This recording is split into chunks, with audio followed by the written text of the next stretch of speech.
My name is Yawen Chang. I am a primary care provider in internal medicine at Scripps Coastal Encinitas. The nutrition label is a valuable tool that helps us make informed decisions and choose products that support our health goals. So whether it's management of diabetes, weight management, choosing a heart-healthy diet, we want to know exactly what it is we're putting in our bodies. Saturated fats, sodium, and added sugars, those are actually things we want to avoid too much of in our diet. It's actually pretty important to look at a nutrition label and see what's beyond the front of the box packaging when considering food products, because a lot of brand marketers will use terms like low fat or fat free, all natural, made with real fruit to lure people in, but the reality isn't always what we expect. So a good example is low fat or fat free.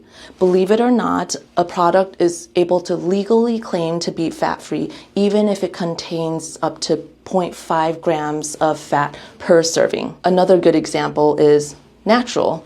Just because something's natural doesn't mean it's healthy for you as they want you to believe. A product can be natural, and that just means there aren't added synthetic ingredients, yet these things could still be chock full of fat and sugar and sodium, which we want to avoid too much of in a healthy diet. So a good place to start is by looking at serving sizes and get in the habit of doing that. Because, we could easily pick up a small bag of chips and take a cursory glance. Oh, these calories, this total fat, it's not bad. And maybe I'll just eat it in 1 or 2 sittings. But if you take a closer look, that tiny bag of chips could be 4 servings within that bag. And before you know it, you may be well beyond your daily recommended intake.